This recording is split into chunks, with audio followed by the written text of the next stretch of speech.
Okay na? Okay. Meron pa po ba tayong mga katanungan?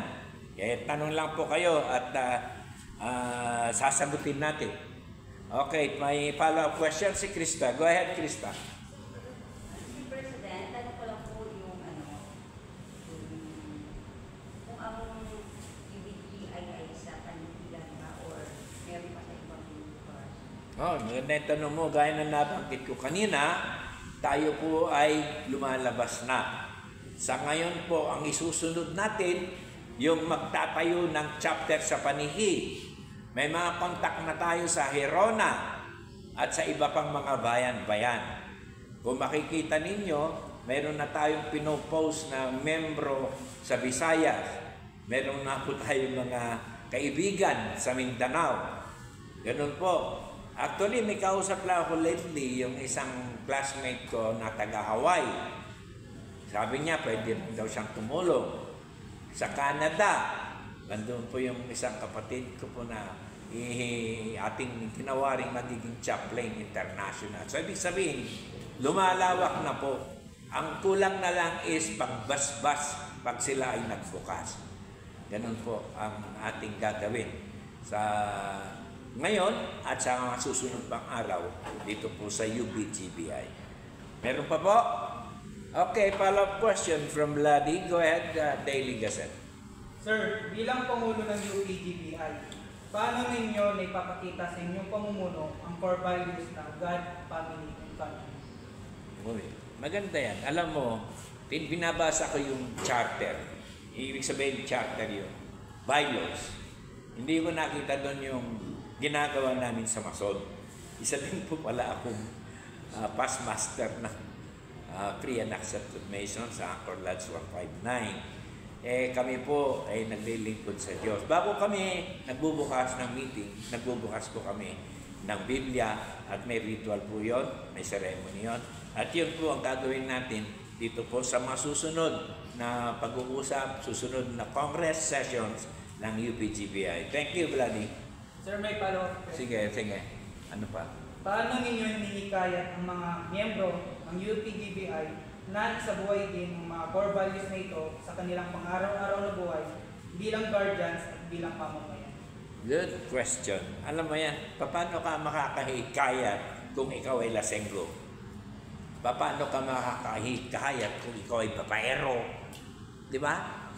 Dapat magandang halimbawa ang guardians, maginoo, mapagmahal, matulungin, may takot sa Diyos. Sino pa? May tanong. Sige. Madam Flor, go ahead. Mr. President, ano po ang kaugnayan niyo sa Tarlac Headlines at ano po ang slogan ng Tarlac Headlines? Okay. Direct to the point. Ako po ang publisher, editor-in-chief ng Tarlac Headlines. Si Madam Flor po associate editor ko. Yun. So, well, kung makikita ninyo, ano ba ang pagjajaryo? Ano ba nasa media? Ang media po is the fourth state. Alam mo yung fourth state? Pag sinabing fourth state, pang-apat po siya sa departamento ng lihatura sa gobyerno. We have the executive representing the President of the Philippines. You have the legislative. Ito yung mga senador na gumagawa ng batas. You have the judiciary. Ito yung mga judges, yung mga artist na yan.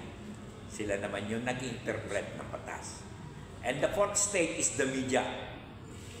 Siya yung nagbibigay information. In fighting for truth and justice, yan ang role ng media na tayo nakabilang. So, yun. Thank you, Madam Flor. Meron ba?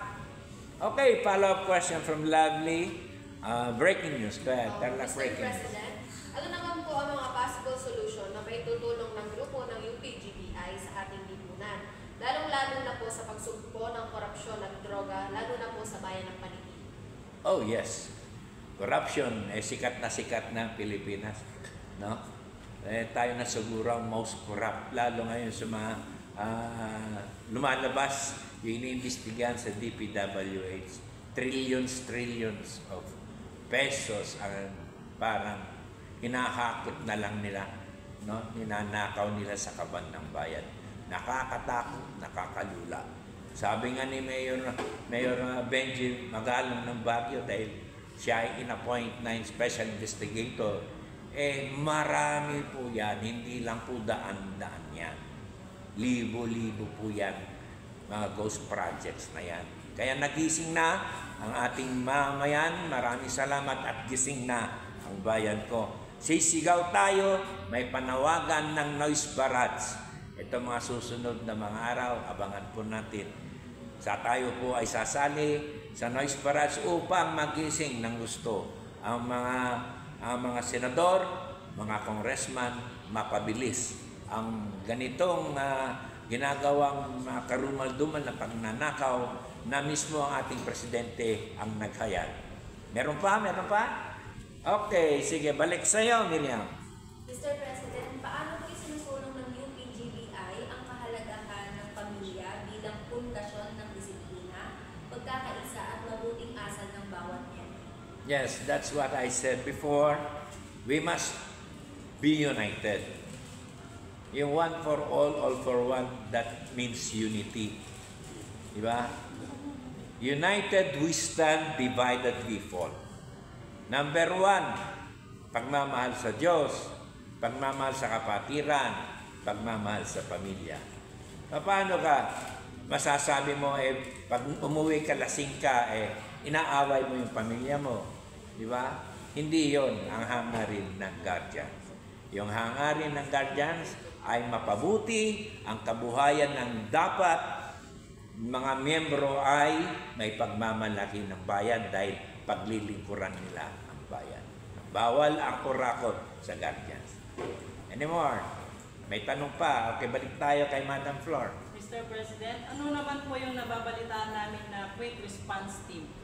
Okay, magandang tanong yan. Kailan lamang ay nagpatawag ang MDRRMO sa pangunguna ni Manuel Sambo, na siya ang Pangulo ngayon, na siyang chief, no? At nagpatawag ng meeting at ayun nga ay nadaluhan na mahigit 30 katao o representative na iba't ibang mga NGOs naman ito, mga tinatawag sa gobyerno ay mga mobilizing organization, mga volunteers, VMOs sa madaling tawag. At ayun, ang sabi ni Chief Sambo, magkakaroon na ng issue ng ID na authorizing us to help the government in the rescue, yun, at saka sa mga emergency, disaster, lalo ngayon, dami na nagsusulputang mga lindol, mga pagbaha, dahil sa mga mahihinang projects ng DPWH, marami na tayong mga biktima. At doon papasok yung binubuo ni Chief Noel Sambo, yung volunteer organization to provide a quick emergency assistance. Yun yung sagot ko. Meron pa? Meron pa rin. Madam Flor, kanina kala ko isa lang ang tanong mo. Ito sunod-sunod na. Sige, tuloy mo. Ano naman po ang mga responsibilidad bilang isang guardian, lalo na sa lipunan? Well, ang responsibilidad mo, tulungan mo yung mga kapwa may nangangailangan. Yan lang ang responsibilidad mo. And respect your own self, your family. Kasi hindi ka naman makakatulong kung sarili mo, hindi mo natutulungan. Yun yung unang-una dapat na mamahalin ng guardian sa puso niya. Ganun. Ano pa? Meron pa? Oh. Meron pa? Okay, sige, meron pa. Sige, tuloy mo, Vladi. Tanong. Sa dami ng inyong nagawa, ano ang gusto nyong legacy na maiwan sa? Well, gusto kong legacy maiiwan. Lahat naman tayo gusto natin may legacy maganda. Na ibig sabihin, pag namatay ka, ay, yung tao yan, mabuti, mabait. Ganun lang naman, di ba? Ang gusto mo mangyari sa buhay mo pag wala ka na. Ano sabihin sa'yo yan? Lasing ko, babayan. Di, pumunta ka sa mabuti, yun ang gusto ko legacy iwanan para sa ating bayan. Na one time in my life, nakatulong ako sa bayan ng Paniki. Meron? Meron na? Anymore? Oh, sige, tuloy mo. Sige, lovely. Meron pa na yung pahabol. Sige. Sir, para po sa inyo, ano po ang inyong personal definition of leadership? Leadership. Leadership means hindi yun ikaw ay diktador. Hindi yun ikaw ay turo ng turo, gawin mo to, gawin mo to. Ang leadership is turuan mo sila mangisda upang hindi na sila hihingi sa iyo ng isda. Di ba? Yun ang leadership. You must learn how to delegate. Di ba? You must know how to lead. You must know how to plan. You must know how to organize. Di ba? And you must know how to control. Yun yun. Pag hindi mo na-control yun, sabog ang operation mo. Hindi ka leader. Ganun yun. Ang ibig sabihin nun. So, hindi ba kayo gutom? Gutom na yata kayo. May tanong ba? May tanong pa rin. Sige, Greg, tuloy mo. Yeah, as President, sir, I really admire your courage and professionalism to lead this UPGBI. Ano po ang nagtulak sa inyo? I mean, your main objective to more strong yung magkaisa yung mga guardians dito, higit lang na dito sa bayan ng Paniki. Ano po ba ang talagang nararamdaman sa puso nyo, bakit nyo itinuloy ito at itinag na itong Brotherhood Guardians ng Paniki, Mr. President? Good question, Greg. Alam mo, mahirap kasi ang isang bayan na hindi nagkakunawaan. Di ba, hindi natin matatanggal, mayroong positive, may negative. No? Pero mas maigi na yung buo. Tulad yan ng isang walis ting-ting. Ang walis ting-ting, pag mag-isa lang, hindi mo maiwawalis. Madaling mabalintod.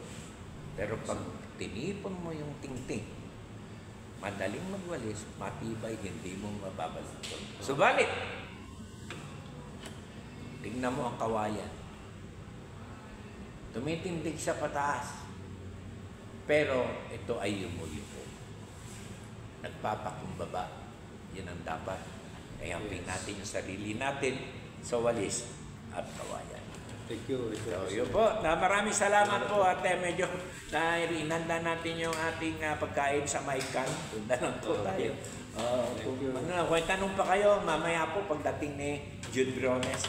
So, maraming pong salamat mga kababayan sa inyong pinaunlak na oras sa panonood ng unang press conference ng United Paniki Guardians Brotherhood. Maraming pong salamat. Mabuhay po kayo lang. Thank you. Good night. Buhay ang Guardians. Thank you.